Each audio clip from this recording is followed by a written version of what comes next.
Before we get into today's show, follow me on Twitter. I'm talking about the Broncos, and if you follow me, I'm going to follow you back because everyone loves a little love sending back their way. Don't worry, I'm not too big of a big J. I don't have a check mark. I'm not too good to follow you back. So hit me up on Twitter at Matthew Petey. I've got my Twitter handle in the comments and the description. Without further ado, let's get into today's show.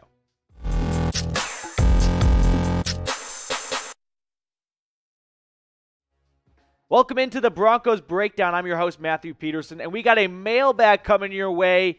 We love to keep it light here on the weekends here at the channel. Ask you guys to comment your questions on a community post I put earlier this week. So let's get into our first question. It comes in from my friend Lucas. How likely is it that Trey McBride is there at 64? He also asked, Broncos need to draft cornerback Martin Emerson Jr. So let's tackle both questions. We'll start with the first one. How likely is it that Trey McBride is there at 64? I would say if you want to give me a percentage, and that's not really fair to do, 65%. I've seen him in mock drafts go a little earlier, but he's the top tight end. So all you need is one team before Denver at 64 to decide we want to get a tight end. Having said that, and kind of going into your Martin Emerson portion of the question, I say you take the best player available at 64. This is a Broncos team that doesn't have glaring needs, you know? If you took this roster and had week 1 start tomorrow, would there really be a big gap?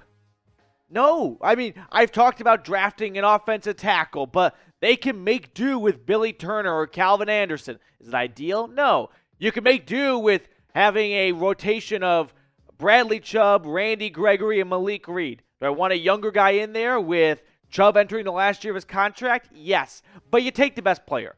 Don't take someone because you think, well, we sure could use a little extra help there. Even though we think this guy is a better football player, we need a corner more than we need whatever that is. No. Take talent. You'll thank yourself down the road when you've got good football players to play. Who do you want the Broncos to draft, though? We just talked about Trey McBride, great tight end out of Colorado State, led FBS in receiving yards. Or you want to go Martin Emerson, a corner from Mississippi State, who can help provide some depth in the secondary. Something we know Peyton loves to do. He stocked up on corners last year. Maybe he's going to do it again this year. Next question from Sam. Sam, thanks so much for asking. Do you think the Broncos will just automatically go in and win the AFC West, or will it take a few years? And do you think we could trade for Deebo, maybe for Chubb and a few second rounders? So let's first tackle the first question. Broncos winning the AFC West. Here are my projected standings for 2022. I've got the Broncos barely getting by the Chiefs for the #1 spot in the division, ending Kansas City's run of 6 straight division titles, having some kind of tiebreaker. Maybe it's a Week 18 game in Arrowhead between Denver and Kansas City, all on the line. Winner gets the division. Could be. Not sure, you know. I've got Kansas City second, Chargers at third, and then the Raiders. Even if they got Davante Adams, this is just way too good of a division, and the Raiders are going to do what they do best, which is get in their own way. As for a trade of Bradley Chubb for Deebo Samuel, it is not likely. I want to get that on the record right now. Would it be fun? Would it be awesome? Absolutely. So we'll at least try to think of a way it could get done. Here's my best guess. And by the way, the 49ers decline in a heartbeat. But Deebo and the Niners get the Broncos second-round pick this year, number 64. Bradley Chubb, like you said, Sam. You toss in KJ Hamler to help try to replace Deebo and give Trey Lance another wide receiver to start throwing to, and a future third. I know you said some seconds, but next year's second rounder belongs to the Seattle Seahawks. So would you do this Chubb trade? Right? In other words, this would be Bradley Chubb for Deebo Samuel plus a handful of picks. Y for yes, N for no. I hope you're putting Y for yes. Listen, you're going to trade for... I can understand why you'd put N for no, because Denver's got a ton of talent at wide receiver as it is. So why give up more? But it's Deebo Samuel to talk about here. Look what the guy did last year. 14 touchdowns between his air raid and his ground raid. Cody coming in with the next question, saying, my question is, what do you think the wide receiver core, is fine? People want Deebo. Oh, speaking of the devil. But all I can think about is how much Russ will elevate our guys. we have like Manning did to Demaryius Thomas, and Eric Decker, and Wes Welker. Yeah, you're absolutely right. Russell Wilson's going to step in here, and he's going to make Tim Patrick, Cortland Sutton, Jerry Jeudy, KJ Hamler, the list goes on, a lot better of football players. So do you need Deebo? No, I don't think you have to go out and get Deebo Samuel. But listen, anytime a top player at a position is on the trade market, you talk about it. You know, the talk can end with, we don't want to pursue this, but you at least have to bring it up to do due diligence. Another question coming in from a guy that, Binks, I got you this time. I missed you last time, and you let me hear it. Not letting that slip through the cracks again. So Binks asks, do you think the offense will click fast for Russ and Hackett like it did for Matthew Stafford and McVay? It's a good question, and I sure hope so.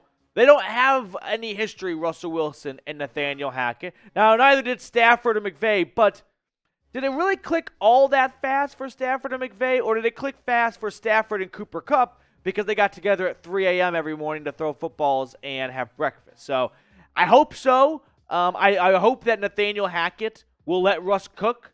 You know, that's what we want to see happen. This is ultimately what Pete Carroll's downfall may be looking back, was that in the second half of the season, he always wanted to take the ball out of Russell Wilson's hands and put it into the running back's belly, except when it was at the goal line.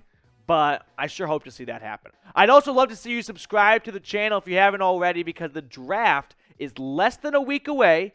And even though the Denver Broncos don't have a first-round pick, I don't care. I'm still going to be covering the draft. We'll still be talking it up here, looking at draft targets for Denver in day 2 and day 3.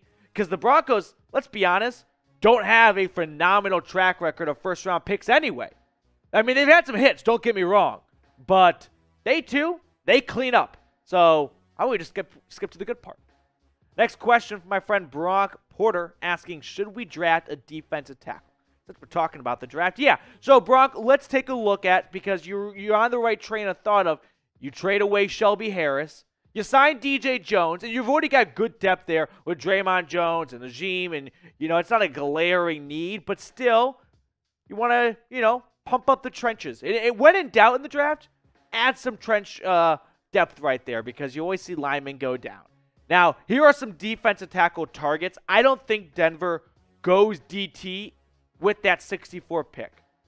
If they were to, Logan Hall, Perrion Winfrey would be my 2 guys to keep an eye on for. But what about in rounds 3, 4, and 5, you know, start of day 3? How about Matthew Butler out of my alma mater, Tennessee, so you know I'm going to be unbiased.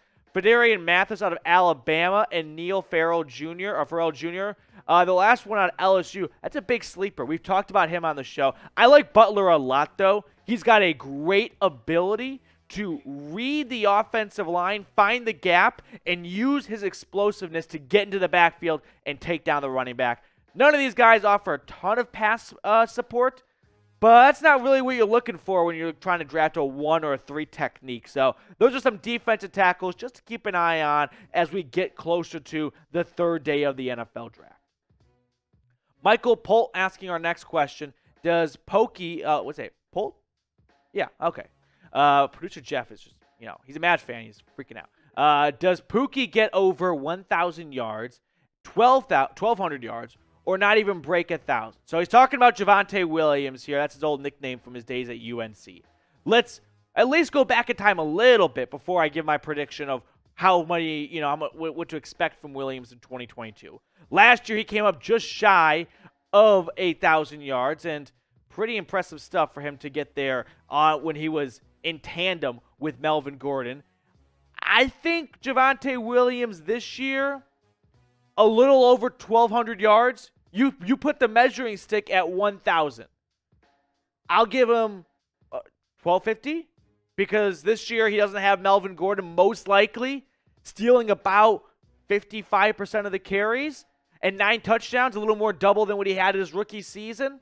I don't think that's too ambitious, especially if the running back room is Javonte Williams, Mike Boone, and insert rookie running back drafted in the 6th round like Hassan Haskins from Michigan. That's a scenario where Williams is going to get the lion's share of the carries, as he should. You don't draft a running back in the 2nd round to not feed him. That doesn't make sense to me. So I hope we see Williams go off for over 1,200 yards and 9 touchdowns and make lots of fantasy owners happy. Speaking of breakout seasons, because I think that's what Javonte Williams is trending towards, who's going to have a breakout season in 2022 for the Broncos? Let me know what you think down below in the comments section. And while you're down there, follow me on Twitter. That's where I've got the link to my Twitter handle, @MatthewPD. I'll follow you back. We can talk about the Broncos. Shoot me any DMs if you got any questions about mock draft, draft rumors, whatever it may be. I love talking about the Broncos, so hit that sub button and follow me @MatthewPD. I'll catch up with you later with more Broncos news and rumors.